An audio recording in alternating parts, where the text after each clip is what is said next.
We're not going to do that, because when he mentioned his birthday, I literally fell off my chair, because I still don't believe you. All I can tell you is that this wonderful book, we now have 3 copies of it, which are going to be in your library, so you can read them, which are about his life.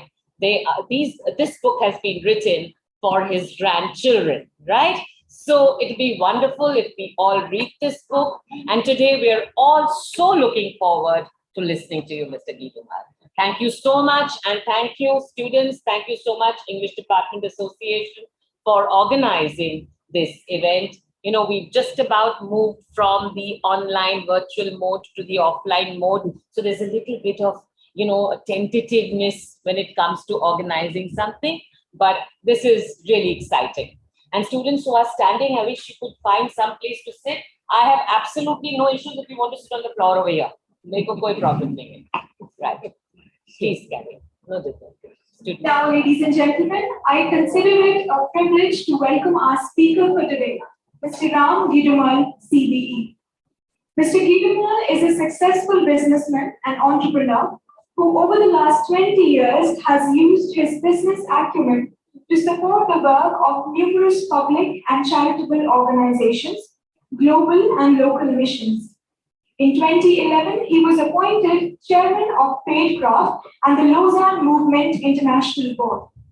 He's a board member of the International Justice Mission USA and a fellow of the Royal Society of Arts and a visiting professor of entrepreneurship at Middlesex University. Mr. Geetumal is also a freeman of the City of London, a librarian of the Worshipful Company of Information Technologists, and a companion of the Chartered Management Institute. He's currently heading several not-for-profit and public sector organizations, including South Asian Concern and Cotton Connect. He was appointed as honorary member of the Cambridge University Faculty of Divinity.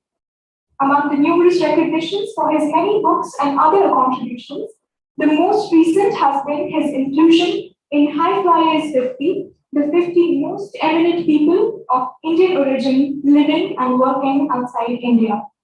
I would like to invite Dr. Jitendra Gill, teacher in charge of the English department, to give the token of appreciation to our speaker.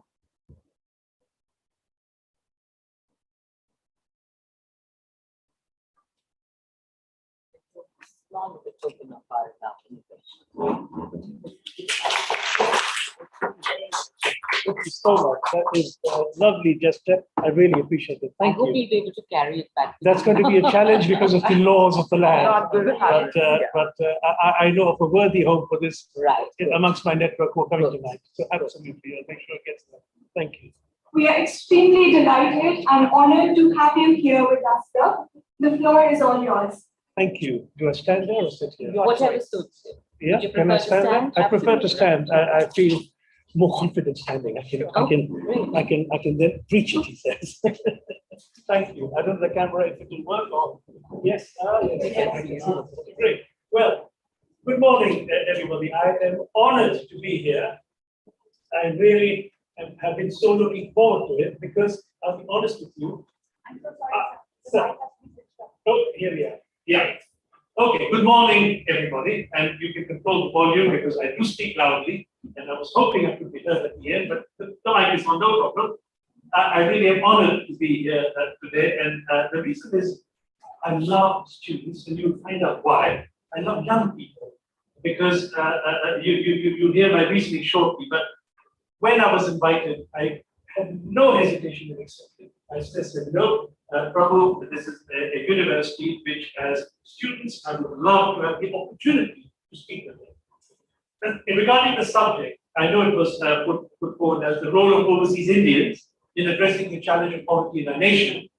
Then I thought about it further, and I said, I'm actually here to launch my book tonight, My Silk Road, and the book is the subject of tonight's launch, but it interacts because it is by an overseas Indian, non-resident Indian, a diaspora Indian. It's the most important term, diaspora. It's a very, very powerful term.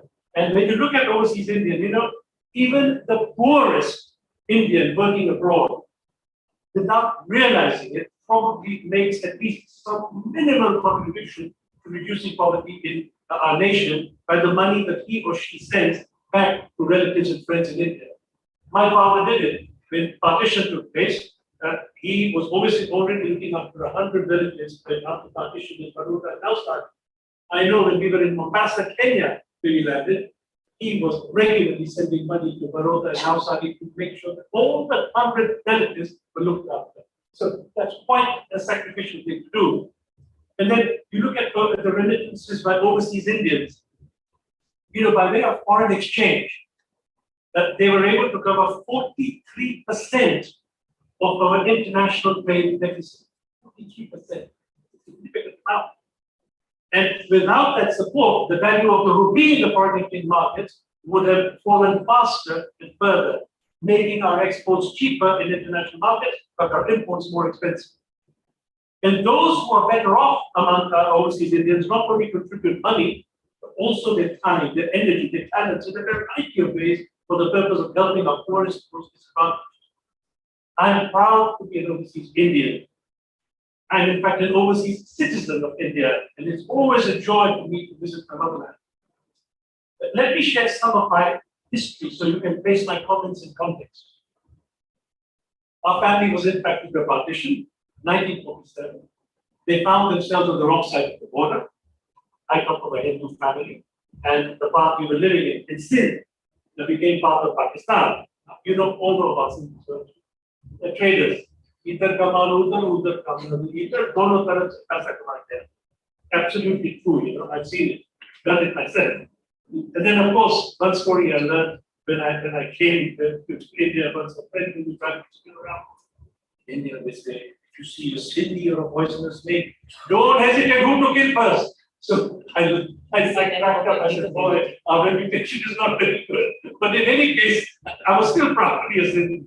My grandfather and brothers set up a business trading in silk between Japan, the youngest brother went to Japan, the middle brother went to Nairobi, to Kenya, and my grandfather, the eldest, went to Cape Town, South Africa. It was not easy. Our family had a reputation. We were funeral singers, by the way. That was our community. That was our caste, our tribe. Funeral singers. The lowest of the low. So you never were part of the mainstream. It was very, very tough. And marriage, you only stick within your group. But grandfather generated enough wealth from supplying silk from Japan, Africa, to the African ports. And why did the African ports matter? He knew, smart guy. Indian laborers, indentured laborers were recruited by the British to build the railways. They're going there with their families. The wives will want saris. And he says, better than silk saris. High value, high margin, high profits. No, Sindhi trader. He did it, proved it, made enough wealth to buy a palace in Hyderabad, Sindh, which is still there, Moti Mahal. And of course, he used his wealth to make sure that when his sons got married, they married in caste. In the Sindhis, you have Baibans and Amils. Baibans are the business caste. Amils are the professional caste. They are the ICS. In fact, I'm very proud that one of my wife's granduncles, he resisted. He was an ICS officer, very high up, some in the south, and with my book. He resisted the call by the British to arrest Gandhi on the Salt March. We were talking about Salt March earlier. So very proudly resisted, because that is part of our heritage and legacy. That we can enjoy that and appreciate that, and share that today, but how tough it must have been for him. So we have that kind of history. And the grandfather, as I said, used his wealth to buy into the higher society, and he made it. We had 500 friends, and of course, again, a little bit of the snippet is in the book. How when I arrived as a teenager in Bombay at the port, a car was sent to meet me and my 3 brothers. By the way, we were 4 of us traveling. Our parents took us to 3rd class on the ship. The teacher said, you're not going to be spoiled by all 3rd class stuff. I said, I have been 3rd class. Now I've discovered through my research Dr. Gill was asking me about the research, and this research I did. I found documents of my grandfather's youngest brother who was in Japan. Unfortunately, I couldn't put it in the book. I was saying, sharing with you, I was sharing with colleagues earlier, that I was so privileged to have a publisher who, until the last minute, was allowing me to make changes. And he did put the story in, but he could not put the document in. I want the proof to be shown to the readers. And I've seen it. First class. It's a shipping manifest. Kobe to New York via Panama Canal. Then on the manifest, it's got who has authorized ship to travel. You need that. My grandfather's name is there, Dayaram Gitumal, and another person from the business as a reference. And so he was allowed to travel first class from Kobe to New York on this Wikipedia via the Panama Canal. And guess what? I found out where he stayed in New York. Because the address is there. You can declare the address. Manhattan. Woo! And what's the name of the hotel? You won't speculate on it, but it still exists in Manhattan. The Knickerbocker Glory Hotel in New York, Manhattan. So please don't argue or discuss it. But you can see it still exists. No, not at all, not at all. Please, the comfort is more important because as you stand, A lot of people are standing. Please sit down. It's important. I know I've been at meetings as a student where I've had to stand all the way. It's painful. So please do take a seat. There is no restrictions there. You can walk here and there. While you're doing it, I'll keep talking. So there he was. There I am discovering first class. So now I'm saying to myself, why didn't my parents send us first class? No, third class. So we arrive there. The car is waiting for us, and it's sent by Rai Bahadur Batan Bal Punja. Rai Bahadur. So I put in the book what Rai Bahadur is all about. So I'm just giving you the context of how the family worked out. And then partition, everything lost. Arrive in Kenya, you rebuild again. 20 years later, you will read the history of East Africa, there was an anti-Asian feeling. And here I must say to you, writing the book, I don't think we as Indians are very good citizens of the country we went to live in. I really mean it. We flaunted our wealth, flaunted expensive cars. Cities are known for flashing diamonds and gold, and it's not very nice. Because what do the locals think? So when they kicked us out, it's not meant that this is wealth came from us. Just as the British were then thrown out of here because look at the abuse that they committed. But again, an aside brought in my thing as it's a historic thing. When I went to America, I was invited to speak to the Sidwell Friends School in Washington. This is a school where the president's children go. And in my class, when I spoke a few years ago, 5 week granddaughter was in there. And Chelsea Clinton has studies at such. I'm an honorary fellow of that school now. And so when I spoke, one of the conditions is you attend classes with students. So one of the classes I said, they talked about the American War of Independence. I said, we call it War of Independence. England, they're beating it in the American Revolution. So then I told them about what happened there. The massacre that took place, which was called the massacre that took place. I said, hang on, that was the revolution that started for independence in India. So, we have to look at perspective. What is perspective in history? I think they're always right. They're right their perspective. We have to learn to rewrite it from our perspective. It's so important we do that. Or at least research and read so that we have a proper perspective and don't accept what is thrown at us and give it to us. So I'm going aside from my notes. I hope you don't mind. You don't even know what's my notes. There you are. Anyway, I'm just telling you, this looks a lot like that because I have to go to another engagement. This is following our discussions earlier. This might be interesting. Maybe we lost everything. Arrived in London as refugees, 15 of us in the family.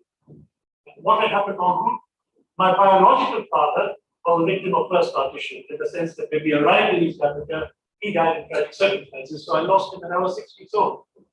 And again, the stories in the book, I was brought up by an uncle who I called Daddy, and I didn't even know he's not my biological father.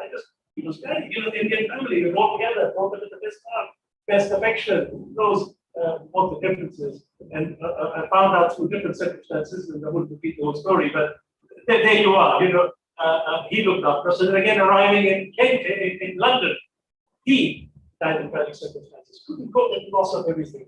Your humiliation, the whole thing that happened was just so tough. And so he died in tragic circumstances. And So, that's where in a sense, life really began, because yes, you can go along holding daddy's hand and only go to people's hands. Now he's passed away. We are 5 brothers given charge of 6 sisters. We are given charge of my mom and my aunt, granny, and you now have to raise income to pay for everybody, and it really becomes tough. So what did we do? I'll give you some headlines only, because otherwise it will go on too long. One, we did frugally, what I call deferred gratification. You're in a chocolate shop selling chocolates. For goodness sake, not that people. No, you're eating the chocolates. You can resist. So apart from saying I won't eat the chocolates, because I resist, don't even go near them. So that's it. Frugally, the income, thank God none of us were smokers, but very tough to develop strong sales. Then work hard. What does work hard mean? Now, today, people call it market research. Okay? What did we do? We listened. We saw. We now got a new set of eyes looking at the same corner shop. We have seen that the old shop opened at 7 and shut at 5 or 6. So why can't we open at 3 or 4? Do the newspaper rounds. So you get kids from school sending newspapers to the houses locally for an extra money. You're selling more, you're earning extra money, and the kids are making money as newspaper deliverers. It's great. So we did that. Then in the evening, this is what we noticed. We instead of closing at 5 or 6, we went up one evening. It's early days. We never watched British television. We couldn't understand the early days what was British television. The sense of humor was different to ours. We picked a lot of it up now. But every time I share this with the British audience, they all crack up. So there's a TV program, there's this policeman suddenly comes on the screen, and opening and hello.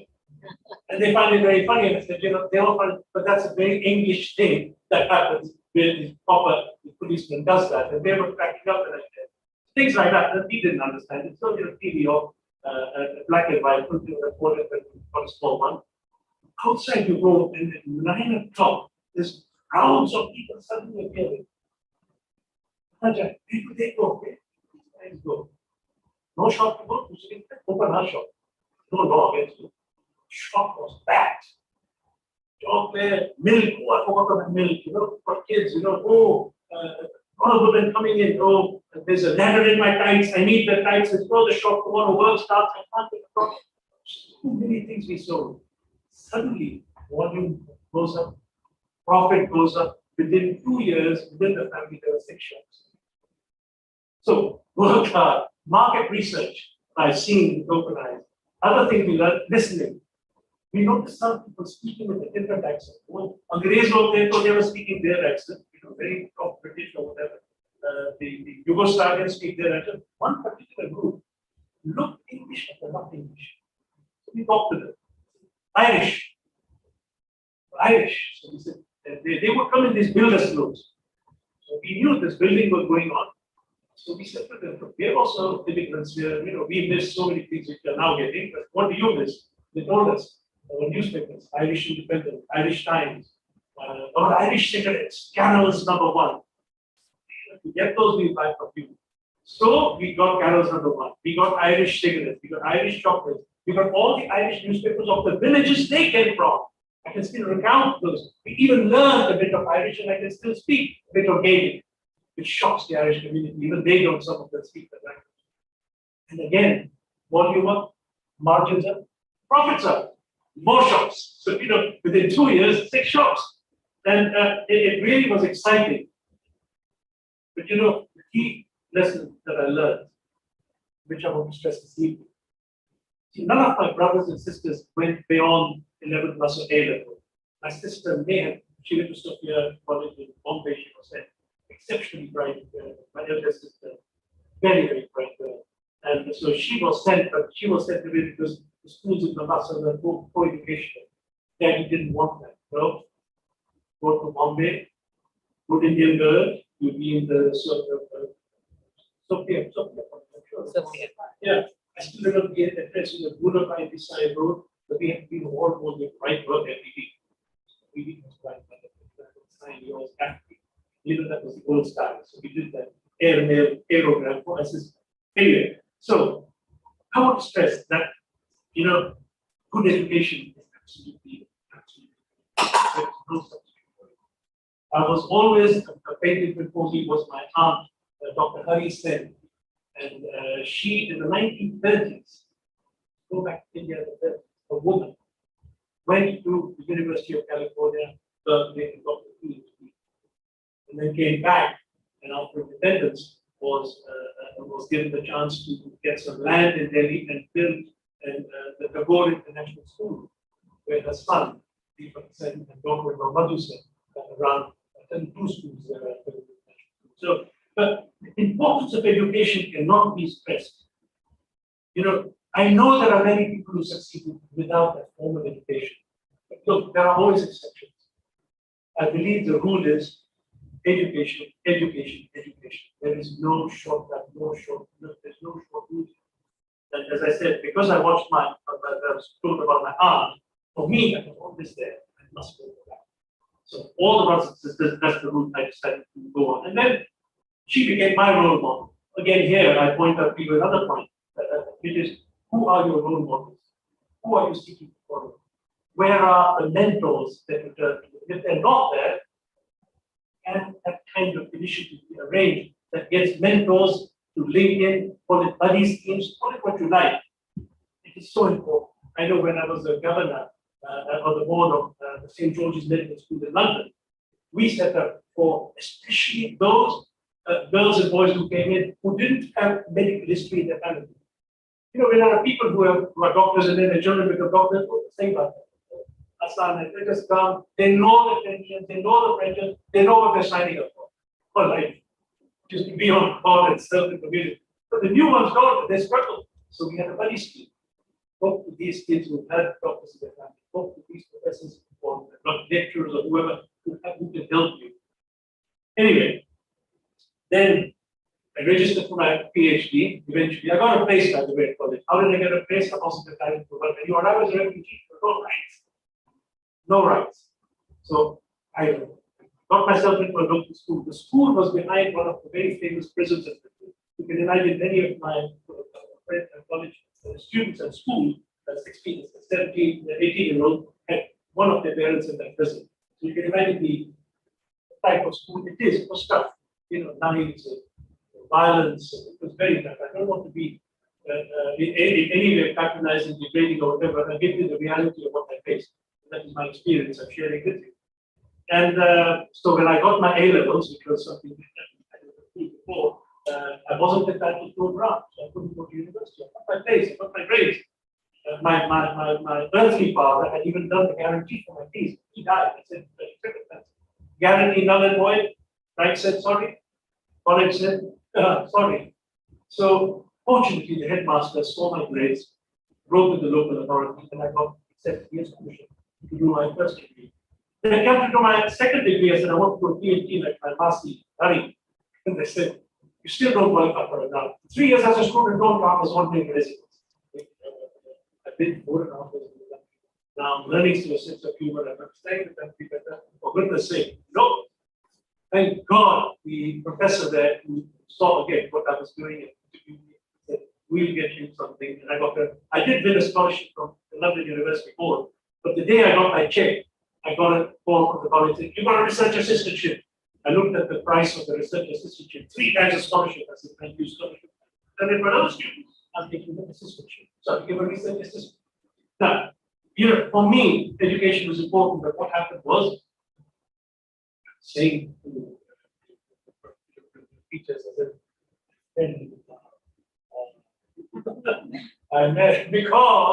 because everyone in the family had to arrange marriage. Okay? That was the system. That is the system. It's a great system. All the family members I know who have had arranged marriages are happy with children and grandchildren. And you know, all of us in marriages have challenges in the beginning, but we get through. We're there. I said, I'm not joking. The letter arrived from Bombay, now Mumbai, okay, to my granny. He's big daddy, he said, now Ram, come here. We have had a letter. So no, every time I'll get the letter, so I know what it's about. Shadi connect here. This is an annuity for life. You know what an annuity is? Guaranteed income for life. I said, I'm not for sale. It's not for sale. I don't want to marry someone I don't know. I want to engage with whoever I'm marrying. I want to be a people girl. And you're not going to give me a chance. I've seen how my brothers do. They go in a room, night chat, right, 24 hours later, shadi, okay, finish. I'm not up for that. So I told my mom. So in the end, I threatened her. You don't let me do it. I'm going to fight girl. I said, but no, you can't do that. I said, then what? Then I said, okay, I'll make a commitment. I'll try an Indian girl. Okay. I'll do my best. And coincidentally, again, stories in the book, I won't repeat it. I met my wife, who was at the local French Institute, Sindhi girl, but Tamil. Remember that Bible. Now they put more barriers. Bibles don't trust Tamil, Tamils don't trust Bible. Now what is this? I agreed Indian, I found out Indian, I found a Sindhi girl. Come on. No. At the end, we fought, we argued, we were not going to give in, and we did get married, and we have 7 grandchildren, and all the children are happily married, they're there. But what was the criteria to get married to her? Her parents, Tamils are educated. Very, very educated. They're all doctors, PhDs, not lawyers. So they said, you can marry her if you get a job. Oh boy, now find a job. Now, imagine an Indian, and this is still going on in Britain. I'm sorry to say that racism is right, discrimination is right, whether we like it or not. And I must have been 100 rejection after rejection. Like when I applied for my PhD grant, if my professors had helped me, I must have 100 foundations, nothing until they got it, until the headmaster wrote to the local authority. You need that. So I wrote up for jobs, and then I finally saw in the Sunday Times. When I applied for it, that boss there was very fair. I could see he was an enlightened Englishman who really looked at the CVs properly. He looked at the qualifications. He did a grilling of the institute because he had to justify himself to his peers that he's an Indian into the service. And he believed in me. And I didn't let him down, except when I got the job. I'm afraid I can't say. I knew I'm better than some of the people, but they were all getting promoted. So what I discovered was glass doors, glass ceilings, in fact, concrete ceilings, you just can't break through. I was sent to the local school, which was behind the prison. These boys and girls had gone to not only even the top schools and top private schools, university. What chance do I have? I could see it. And even in the bank, when they were talking, oh, we just met Mr. Botwani and we're going to do a deal yesterday. I know Mr. Botwani, he goes through the family collection, I can help you, I know the background. No, I'm not about clients anymore. I said, I can bring you new clients. I'm telling you, I'm part of the trading community. I can give you an intro that you will be dying for, nothing doing. So luckily, my wife's uncle was looking for someone to join the business in Geneva, Switzerland. In Geneva, Switzerland, he was setting up a new banking finance company, and I was in banking, so he offered me the job. I wasn't really there, but I got the job. And when we started, it was a business doing, like a few $1 million a year, maybe 7, 8 million, I got the figures now.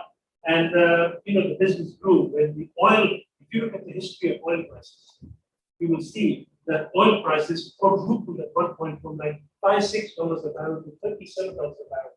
This is in those years. This is not talking in the late 70s, early 80s. And we were operating in Nigeria, which is an oil economy. So you can imagine 100 million people now with loaded with money. We just grew with that. Our business grew to over $200 million. Suddenly, I was a commercial director of a business with 15 countries buying. If it moved, we sold it. In the typical Sindhi tradition, it was true. Sugar, rice, mosquito coils, mosquito nets. So what is it to do with it? Palm oil, not a good product to deal with, but now I know I've got fair trade sources to work with. But Chinese green tea, even with China, all those years ago, when markets were shut, buying baths and toilets from Eastern Europe when it was all communist. It was real trading, and $200 million in those days. It's like a multi-billion-dollar business today. I'm talking in the 80s. And there I was running this. The then had a challenge. The banks said, you're doing very well, but your money is coming from high-risk economies. Those of you who do economics, business, and finance, know that's an important point. It's improve the quality of your balance sheet. You get the high quality of balance sheet. I'm not in an MBA. I'm trying to deal with these guys now. I'm not operations. I know what they're saying. Money is money. They said, no, we are financing you. We are at risk. You're at risk. And you borrow, you have to be in countries which are safe. So they gave me the task. So we found there is some business for sale in Scotland, North England. So I got the task to buy it, to be part of the purchase of it, and then to move it back to Scotland. So from Kenya to London to France and Geneva, and from Geneva now to Scotland. And three children, all changing schools. The eldest one 7 times in 7 years. It doesn't harm them. It's quite bright and versatile. And so I got this business, but what happened was, it was doing seafoods, especially seafoods, prawns, jiga, whatever you call it, they did a prawn.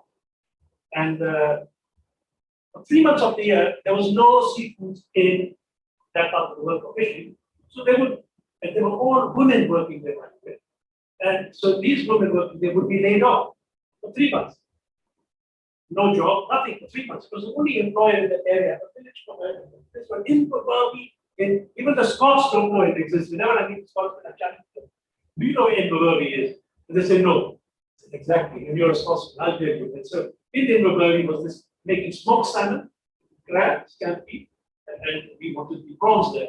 So like my granny used to tell me, oh, in India, there's a lot of fish, I said, I told them, but granny said that. They said, oh, go to India and get fish. So I went to India on a business trip. And cutting a long story short, on the last day of the 7th, 8th day visit, I asked local community workers, because I think this is great business practice was taught to me, and everyone who gets into business, make sure that the people you deal with are good citizens, good corporate citizens. Don't just think about the bottom line. What are they doing for the community? You're doing something for a community. What are they doing for a community? What's the supply chain like? So when I went to India, I asked the guy, show me where you operate. So in fact, they didn't know the local community. So they took a local group of citizens to take me around, introduce a friend of mine, and they took me to Dhari. You know what Dhari is? It's a Slumdog Millionaire shop. And I went there in 87. And that visit blew my mind. When I was driven in, and they took me in a group. When I said to them, I don't go, and you can't go into a slum area with fancy rules once you go. So went in a group to them, and I passed these cardboard boxes. They explained to me about cardboard boxes, they explained to me about slum laws. People can't just get it, they say slum laws. Wow. And then I saw a 5-year-old kid. Where does this take? Which box is this? It's not pipe. Can I go and see the pipe? I said, no. You won't stand the smell or the hygiene around there. You can't even get near it. Okay. What about his father? They laughed at me. Yeah, which way his father? We showed you where his mother is. So we showed you where his mother is. In cages. We saw the cages. Young girls who just probably you that's important. I wasn't going to share the story, but I think you need to hear it because I realized all young ladies here were young girls who probably just didn't take much imagination for a man to go up to it. And that just broke me. I said, what world are we living in where girls have to resort to this kind of thing to survive? This isn't right. And the thought in my mind was, what can we make a difference? I'm a businessman, turning over $200 billion, So I came back, first class flight, Air France, left, sit down, caviar, no champagne, no lights, no, I just cried. So this is what I experienced. This is not the real world, I see that I give to charity and I've been in the course, but this is not right. So I came back, I spoke to my wife, Sarita, and I said to her, look, I've experienced this. Now, before that, whenever I wanted to leave work because it got crazy, she said, how will you pay the mortgage? How will you pay the school fees? Very right, motherly responsibility. This, whenever I wanted, when she wanted to leave, I said, how will you pay off? This was a challenge here. This time, then amazingly, she said, I can see the impact of the I don't think you're going to be able to go back to the office. And I really couldn't. I went to the office, sat down, and all I could see was a 5-year-old kid. All I could see was a line of girls being sold for the night. So I came back, went to see my boss, family business, her cousin, and long story short, we came to an agreement that I would leave for a period, reducing my commitment to work. The first thing I did is I met somebody who did the same stuff. He was a youth worker, and he was in charge of youth in Kent, in England, and he'd run a project. And in that project, it was basically they ran restaurants. They called it Beggars Banquet, eat less, pay more, and they raised in one restaurant to get £5,000. So if it is money, that is 50 lakhs, I think, isn't it? Yeah, £1,000 is 1 lakh, so £5,000 is 5 lakhs. So that's 5 lakhs. So I looked at it as a business and I said, if that worked for these guys, why don't we run 100 of these across the country? Or 200 of these, ambitious. 5,000 plus 2 is £1 million.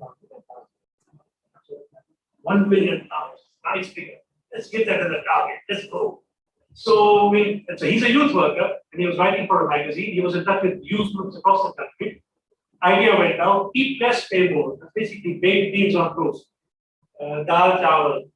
You have them available. Coca-Cola, water, and mineral water. 10 rupees each. Those who wanted to give went for the tap water and not the Coca-Cola. You get it? So, first year, and the BBC didn't believe me. They called me for interview. Big businessman has left his work. Financial Times did a big piece. This man has left his work to do something different in his life. All skeptical. And the BBC interviewed me. So, Mr. Gideon, you intend to raise £1 million from these pensions? Yeah, of course. And I said, look, if I set the target at £500 million, and if you set the target at 100 and raise half, it's better than setting it at 0 and raising 100% of 0. So let's see what happens. We raised £500 million. Over 7 years, we raised an amazing amount of nearly $10 million. I give the dollar figure to get a perspective. And more than the money, this is what I was really excited about in this project. Young people were engaged. The condition was this with the young people. You have to understand why you're doing it. Now, many of them were part of church youth groups. So for them, their example was what Jesus did for the poor. So everyone had their examples of what they're following in terms of responding to the challenge. And 1 week of the business. They didn't have bank accounts or checkbooks or anything. How do you deal? How do you write the check? Because these are teenagers who haven't had that experience. So now, little training goes for 1 week, checks and signing and controlling and sending figures. Not learning sophisticated book entry accounts, but money came in, money came out, send us the account at the end, kitna back, £500 million over the period of 7 years of grant. And as a businessman, because I'm an entrepreneur, I wanted to do it for 1 year to show other aid agencies what can be done. Because they were doing work for youth, World Vision, which is a big aid agency that does work for youth. There are so many others who did work with youth, young people. They were running projects like, what you call it, 24-hour famine for the poor. So boring.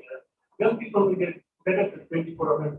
Call it wash for dosh, cleaning class for money. Or eat less, pay more. Slogan, pretty sound bites, somebody said, Africa is baking, she needs some dough. She needs some dough. So the message, these kids really, you started coming up. In fact, they're so brilliant, I tell you. When I was walking into my first trustees meeting, I saw 4 or 5 of them drawing. And so I went into me and said, what's that? Sir, this is the drawing, it's a cracker, Christmas cracker. You know what a cracker is? You pull it and inside is a gift. The firework goes on. So I said, so what is it? They said, we want to build the largest Christmas cracker in the world. So it will get the Guinness Book of Records. And then maybe the media will come, newspapers will come, you're saying you want an idea to send across the whole United Kingdom nation, 50 million people to tell them about this idea. But we know there is zero in the time, you know, I don't know what the Indian expression is, zero, nothing, absolutely bankrupt, we got no money, what to do. I said, give me this thing, £2,000, you're saying, the ability to build round the corner, there's a carpenter, he will build it, oh, I'll find you the £2,000. So, company, I said, imagine your logo in the middle of the factor. Your logo only, unique. You will get on television, BBC will be there, maybe Sky News will be there, the newspapers will cover it. Oh, it's so cheap publicity. Nothing, do it. Here's £2,000. Get on with it. They built it, we got to make it for and that year onwards, these kids came with the ideas. Brilliant ideas. You know, one of them, I remember, they wanted to invite the foreign secretary to ride in on an elephant to open one of the restaurants. The foreign secretary responded very politely. No, thank you, we're very good. They're not going to be outwitted. They went to the local zoo. They found that they could actually rent the bear on a chain, and today this is inappropriate because it is not right, and we know that. I'm giving you what happened in history. History has certain pleasant stuff, but I'm sorry, this is what they did. And even I didn't know, I said, okay, I didn't even know how they rented the bear, the bear was on the high street, and they were playing a song from Jungle Book, the bare necessities of life.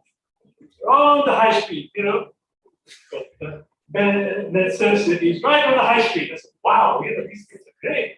You know, and they got attention and people came in. So there you are. That was Christmas Cracker.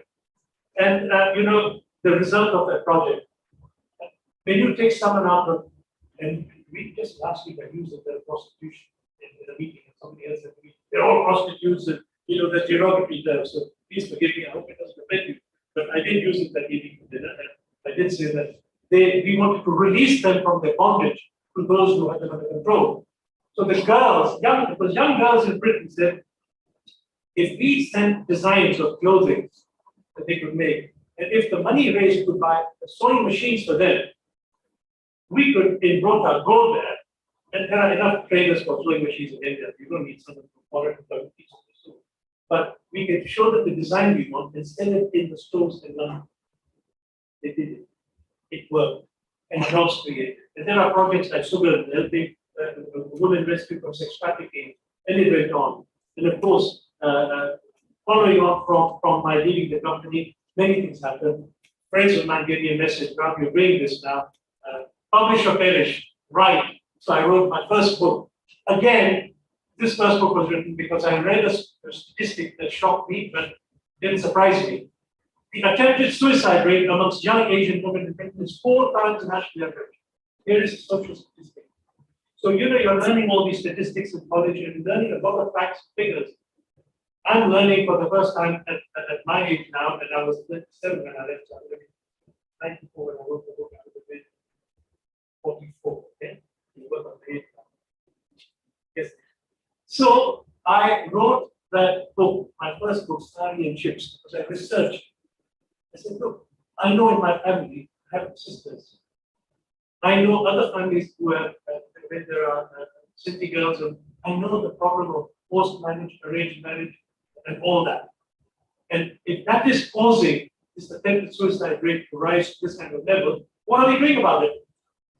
So I wrote the book, Sari and Chips. And when I went on the first radio show, my host for that show was Ramona Bachchan. And so the callers started coming in, mainly men, Indian men. He's hanging out laundry in public. What laundry in public? Come on. I want us to discuss these issues. I want us to speak about them and do something about them. Not just let it go. And so I let those both in Kalyan, you know, they just abused and shouting. Ramona had to meet him, but excuse me, he's not making this money himself. Everything is going towards charity that's going to help young Indian girls and boys. Because boys as well struggle with this. It's not just the girls' issue, it's a substitute. Learn how to spell. So the book was written, Sari and Chips. There it is. By the way, I'm more than happy to send an e-copy for free. Every one of you, if you want it, you can read it on Kindle or whatever. And I can gladly send it to you.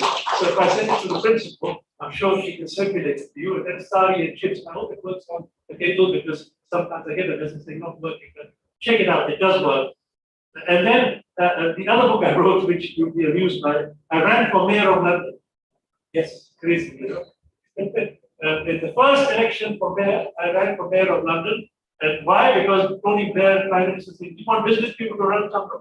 Okay, get the business person. Finally, stories again in there. I said, okay, I'll be the sacrificial ram. You can, whatever you want, slaughter me. I'll run. I ran, and you know, my focus was injustice in the city. See, we think poverty is only in the developing countries, or emerging economies of other countries, not there. I could see in London there's poverty. Why? I asked myself, again, statistics, social science and statistics are so important.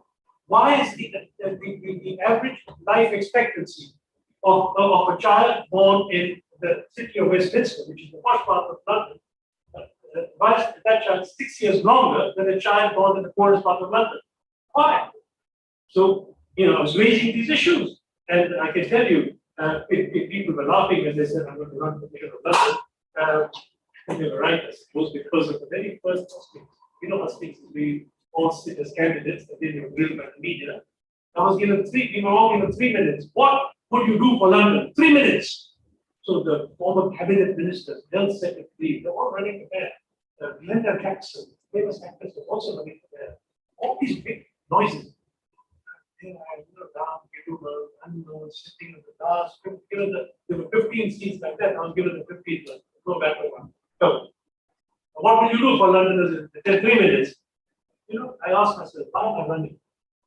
I saw the injustice. I understood it. And right as a refugee, I knew what I was talking about. It's also just making it up. I was one of those. I said, for me, and whenever all the people share, other capitalists all share transport and housing and crime, on the Richter scale, they got say 7 out of 10, 8 out of 10, 6 out of 10. Came to my turn. I spoke. I will run for the farmers, the homeless, the jobless. They erupted like the Richter scale would have busted. What happened there? Everybody's looking. Who's this upstart that he suddenly got the highest and loudest applause that anybody got? So I wrote my book after that.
Who's going to go first?